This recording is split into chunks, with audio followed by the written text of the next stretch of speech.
This is the Tuality Hospital surgical mask pattern that we're looking at right now. It consists of two different pieces, the actual mask itself and a surgical lining piece to be able to insert some sort of filter that they have available to them. So we started out here by cutting out 6 pieces. We've cut out 4 of the body of the fabric, and I've just used different colors in order to demonstrate which piece goes where. Cut that all out using 1/4-inch seams that are from the edge, and made clips along all of these dashes. Some people like to mark them. I like to clip them just because it's way faster and they don't go away if I rub it too much, and I just clip just a teeny little bit to let me know which parts to join to where. The lining piece here has the same notches around the side. You can do a couple of different things. You can either zigzag this side, you can serge it like I've done here because I have a really nice serger, or you can narrow hem it. Either way is fine. This side just needs to be finished in some way before it all gets put together.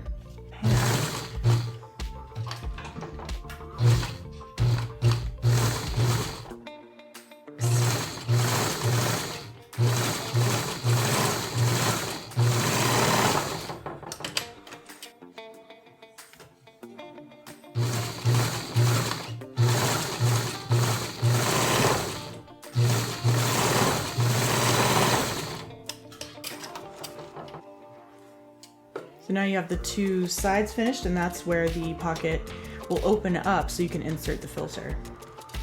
Now I'm going to sew the center line. And this pattern is made with 1/4-inch seam allowances, just to reiterate that. If I'm over here on mine, it's going to be 1/2 inch, and so I'm going to go about, split the difference, and sew right along the edge of that 1/8 inch serging line. Sometimes you might need to pop up the presser foot for just a second in order to not get those tiny seam allowances stuck up under.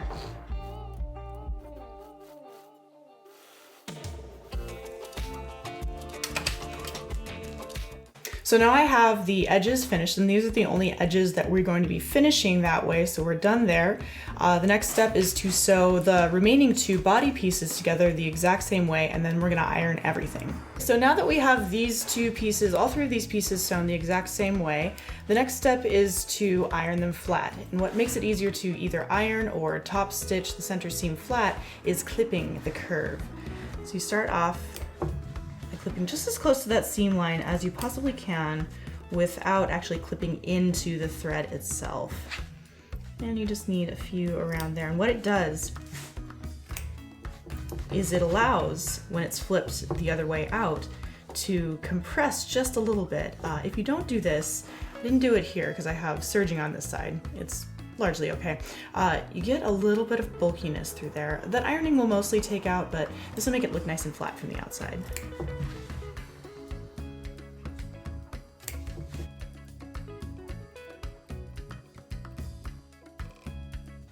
And next flip them all the way out so to be able to iron from the outside. And since these are such a narrow curve, I have kind of a narrow hem, or a narrow hem here. Usually hams are for sleeve curves, the curves you see in the underarm and over the shoulder, and they're about this big and this fat, but this one's narrow since we're working with such a narrow piece here. You're going to place it over, making the seams fall to one side as you're able, and then curling around as you can around the side. No hem is perfect, but we do what we can. Give it a little spritz of water.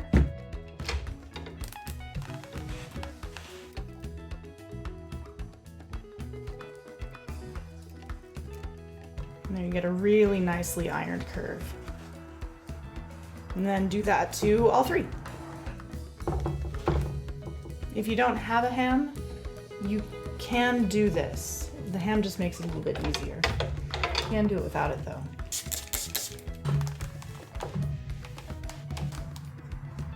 There you go, you've got the start of the curved face shape. Okay, so now that we have all of those really nicely ironed, we're going to use the lining of the body, the fabric that's going to be facing the face. I'm going to call the red fabric the one that you'll see on the outside, the blue fabric the one that will be on the inside, and the black fabric the one that will actually hold the filter media. So take the blue body lining and the black filter sleeve, pinning them together first at the center seam and then moving towards each of the sides. Flip it around, do the same thing there,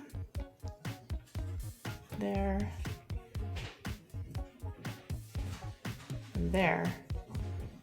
And then you'll stitch along the top and along the bottom. So you have a couple of options when it comes to making this third piece secure.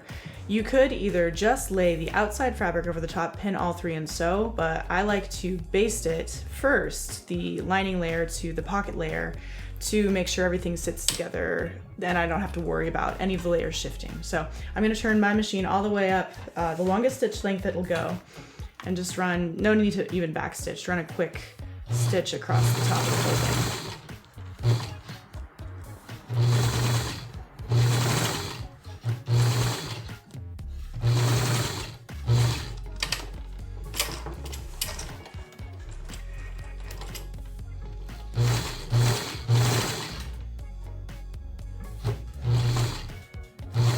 If you've done a slightly messy job like me, don't worry. The reason that it's basting is that it's easy to pull out after the whole thing is put together.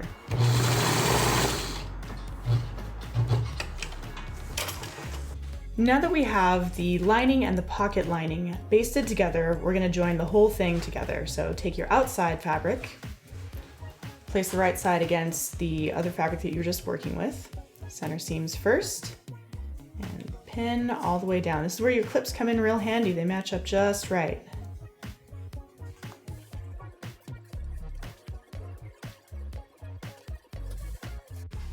Always start pinning from the center. See how I got off just there? It's because the ease of this tends to get a little bit shifty, and so it's good to start where your markers best are, either clips or center seams, and pin outwards from there to distribute evenly.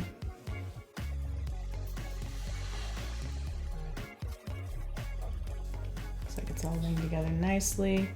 There's a little bit of a dip right there, and it looks like I'm just going to want to shuffle this up a bit.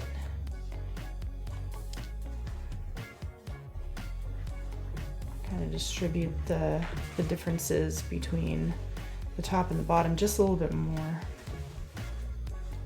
And that's better. So now we're going to stitch only the bottom and only the top, leaving these two sides open and leaving us with the ability to turn the whole thing right side out. So now I've sewn the tops and the bottoms together only, and there's one thing I did change when I was sewing this just a second ago. Instead of having each of these ironed the same way, I ironed them the opposite way. So one was the seam allowances facing to the left side, and one seam allowance is facing to the right side as we're looking at it. And that way, when you sew them together, it reduces the bulk in the center seam. So just a note that way. The next thing you're going to do is flip the whole thing right side out. It's coming to life. You can see it start to take shape now, and with a little bit of ironing, this thing will flatten down really nicely and be wonderfully contoured to the face. We're almost there. We've just got a little bit more finishing detail to do. So when I iron two pieces of fabric flat together on the outside, not from the inside, I like to roll it just a little bit if I need to, get my fingers a little bit wet. Don't lick your fingers. Many of you might be very used to doing. Get it as crispy as you can, as even as you can, all the way up. And as you're pressing, you can work on the next little section that you have.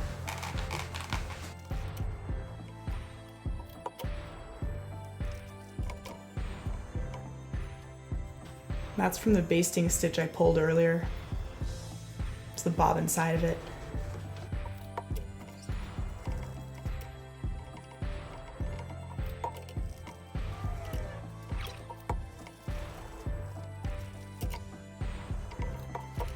That seems to be the best way that it wants to get flatter. That's better. I'm more happy with that. And then towards the back, you can see we have the pocket that's separate from the body lining material that can have a filter inserted.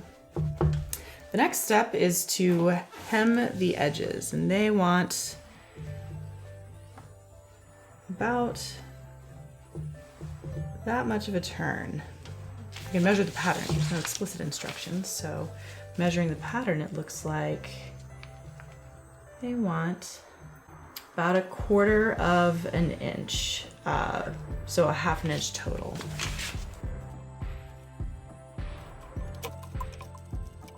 It's a tricky little amount of fabric to turn under. You can also serge this on the edge too, and then turn it the recommended amount. I think this will look a little bit nicer.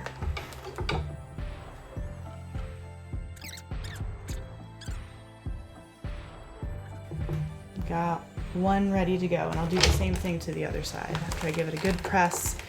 That way it'll be a little bit easier to sew more neatly if the creases are already in there. There you go. Now just stitch these pretty narrowly. I'd say about 1/8 of an inch, so you can give the hem the widest width possible to accommodate a variety of size of strings. So now I have it folded at the 1/2 inch requested by the pattern. Now I'm going to sew it at about 1/8 of an inch, just the same about as you would for a top stitch, really, really narrow. And because my needle is not stuck, it's made to be in the left position, I'm gonna line up the part that I'm hemming with the center of this foot to toe. Make sure to backstitch really well on these edges. Excuse? There we go.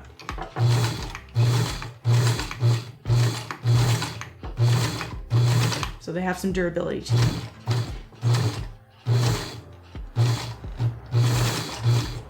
This machine isn't good at subtlety. So tricky maneuvers like this can be a little bit more technically sketchy. But we get there eventually.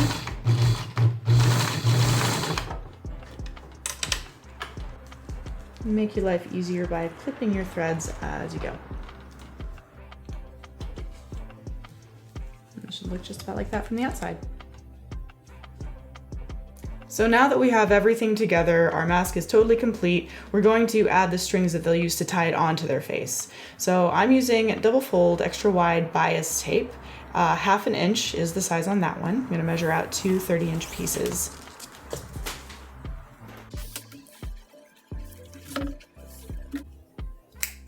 Measure in half, so that's 60 total. And once I have 60 inches total, go up to the very center, split it to make 30. And then, just like anything that you would lace, attach it to some sort of threader. Safety pin is the easiest and most accessible for most people.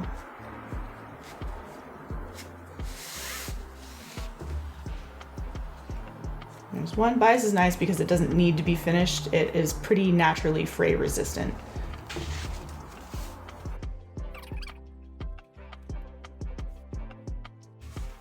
So there it is. Look at all those beautiful colors. Salmon, red, blue, black. It's a party mask. So the final step in this whole process is to put a line of stitching through all the layers at about 3/8 of an inch over the pocket, so you can slide a whatever nose piece relevant to what we're doing into that pocket.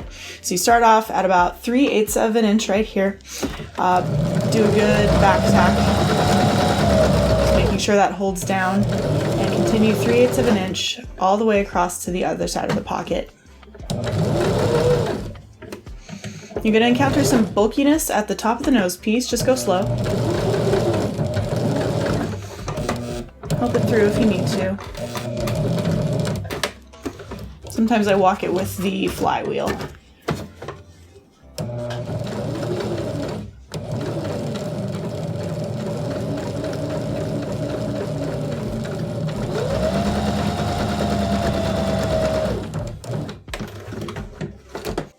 So there you have it, 3/8 of an inch all the way through the pocket. You can see it on the other side. It'll just go till there and there.